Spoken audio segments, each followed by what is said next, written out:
Hey everyone, David here reviewing the penultimate episode. You guys know how much I love that word. The penultimate episode of Season 1 of Gotham, entitled The Anvil or The Hammer. Which I gotta be honest, it's a very, very complex phrase. It's a very interesting and complex phrase. In no way, shape, or form like Barbara in this episode. Yes, in the immortal words of Angry Joe, you done fucked it up, alright? That's my favorite catchphrase from Angry Joe, and I definitely think it applies to this episode, specifically Barbara. Before I get to her, the whole storyline with the ogre comes to a close in the penultimate episode, just like I predicted. When this story arc got started, and it looked like they were going for not just 2 episodes, but 3, that's where I thought to myself, and I said this in my last review, that if it wasn't for that extension that Fox pushed on the showrunners and the writers of this show back at the beginning of Season 1 to extend the season from a 16-episode season to a 22-episode season, this story arc wouldn't have existed. Alright, we would have jumped straight to the season finale. And because we got that, I knew that this penultimate episode was going to end with the conclusion of the ogre case, and then find a way to lead what they had in mind all along for the season finale. And it looks like they tagged that at the very end of this episode by saying, oh, there's going to be an all-out war. I felt like that was what they meant to do at the very beginning, not the ogre case. So the entire episode went down just like I had expected. And the ogre finally gets his comeuppance, he gets taken down, Barbara gets rescued, everybody goes home happily ever after. Gordon is back with Lee, who I definitely think would have played an even larger role in this entire case if she was part of the plan from the very beginning. If the producers had this story arc in their mind from the beginning, I think Lee would have had a way bigger role. But because they had to create this thing about maybe 3 episodes into the season, they had to find a way to simply just find just this singular arc and just fit it in there, even if it wasn't their original plan. Who knows? Maybe this arc was written at the beginning, but it was never really filmed. It was one of those like rejected screenplays that they said, you know what, we gotta cut this out. Just like you would have deleted scenes in a movie. This was probably one of the deleted episodes out of that 16-episode season. But then Fox said, no, put some more in there, so they had to go and dig back up this story arc that didn't include this character of Lee, who came in later on in the season. So that's probably where this whole thing happened.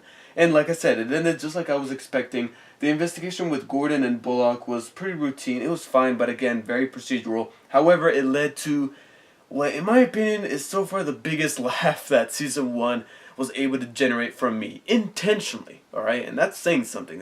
When you actually intend to infuse comedy into your show, and it worked very, very well, I should sing some praise, alright? No matter what kind of show it is, I should sing some praise. And that scene where Bullock tries to be undercover into that club, only to realize that they have some really kinky shit going down in that club. Only so kinky that he just couldn't take it. He broke down. He was like, "Bitches are pretty, everybody free." That was one of the best moments in the season so far, and definitely the most humorous one to get the biggest laugh out of me. But sadly, that laugh, I don't feel it was enough to warrant the big screw up they made in this episode. All right, you guys know how I felt about Barbara throughout the entire season.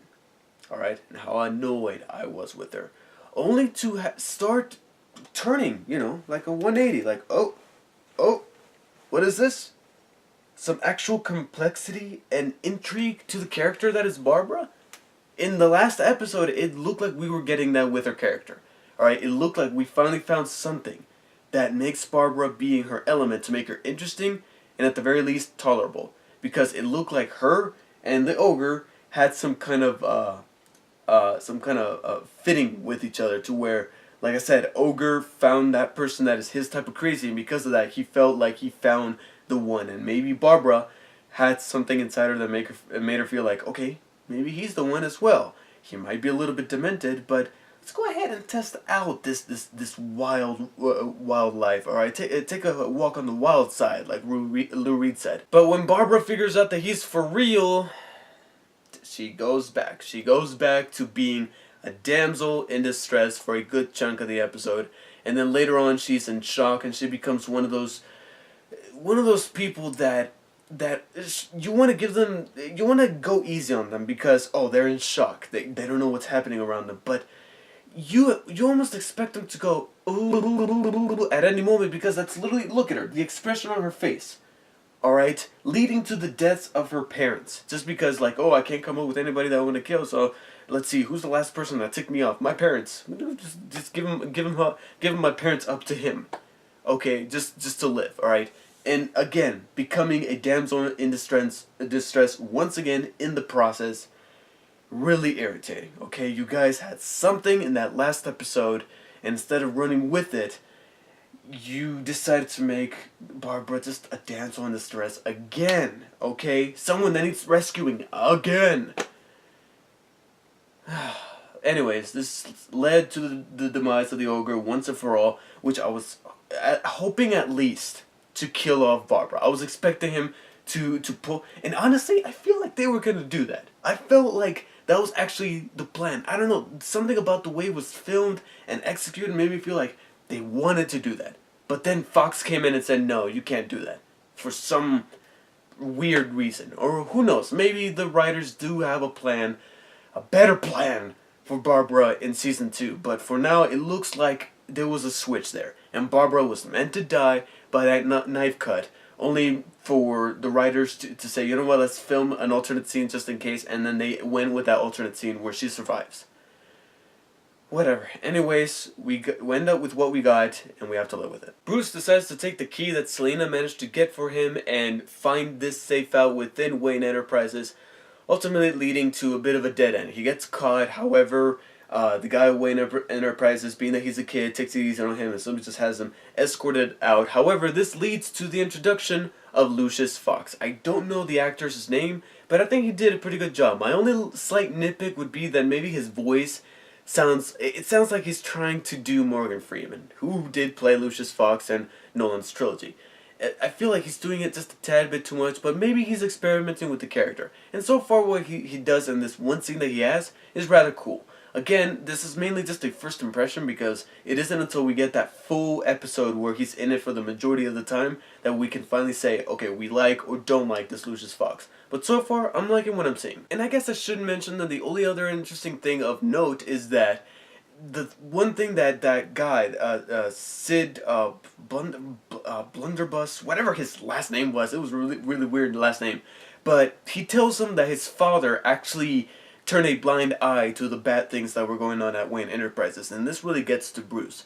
However, he feels like maybe there is a secret, maybe there's a reason why he had to turn a blind eye, and just like Alfred says, he was a good man, but Bruce points something out that is true, that even if things do look bad and the guy was a good person, even good people have secrets. Like we're gonna come to know with Bruce himself. Now, one of the things that I was definitely looking forward to in this episode was what was going to happen with Edward Nygma after witnessing him performing his first murder in last week's episode, starting the transformation into the Riddler. And not much happens in this episode. He mainly just takes the body, chops it up, and tries to decompose it Breaking Bad style to cover his tracks. However, it's still an interesting thing to absorb. The fact that Nygma just performed his first murder and is on his way to becoming the Riddler. Plus, it was a nice little thing there at the end where he created this letter to give to Miss Kringle to give her the impression that this guy went off on a trip or something. Now, granted, I feel like Kringle should be just a little suspicious. Maybe we'll see that in the next episode, but for now, I feel like she should, take things into consideration, how Nygma felt about her, and then this guy all of a sudden disappears. Maybe she should look at things. Even Nygma himself tells her, hey, sometimes maybe you need to read between the lines with men. He just practically gave you the answer right there and there. And again, it was kind of cool that he actually imprinted his little signature within the letter, and it's all decoded and everything. It says right there, Nygma. I thought that was a really cool Riddler moment. An actually cool Riddler moment, unlike that freaking mug from a while back. You know what this felt like? This felt like the Battle of the Five Armies of that entire arc of the Ogre. That 3-part arc that consisted of the Ogre taking Barbara and everything. it all peaked with the second one, where the second one, it looked like we were getting things moving. You're like, oh, this is going to be cool. But then the third episode happens, and it wasn't bad. It wasn't all that bad. But there were some things that they fumbled the ball on, and they could have executed well, only to look at that third episode and go, maybe this would have been fine as a two-parter. Maybe as a two-parter, it would have been just fine. Because in this one, I felt like they just needed to find a way to wrap the story along, just so that they can have a little scene at the end to lead up to that season finale. Because it's obvious that the season finale is going to have nothing to do with the majority of this episode. It's definitely going to have to do with what happened at the end and what led to it, and everything that had to do with Penguin. Penguin is basically sparking a war between Maroni and Falcone so that he doesn't get his own hands dirty and, like he says, witnesses all the fun. And that's very interesting. That's a very cool Penguin move. And it looks like Gordon and Bullock and the rest of the GCPD are going to find themselves in the middle of it in the season finale. And I feel like that was what the writers had intended on happening in the first place, and not this ogre story. And the episode played out just like I was expecting. It was good, but I felt like they missed a tremendous opportunity to redeeming Barbara, or at the very least killing her off, and instead we ended up with neither. So for that, I give the Anvil or the Hammer, whatever, a low 7 out of 10. It would have been just an alright episode if it wasn't for that hilarious moment with Bullock, and again, some more progression in the Nygma story. So let me know what you guys thought of this week's episode of Gotham, and I'll see you guys next week with my review of the season finale. I'll see you guys then.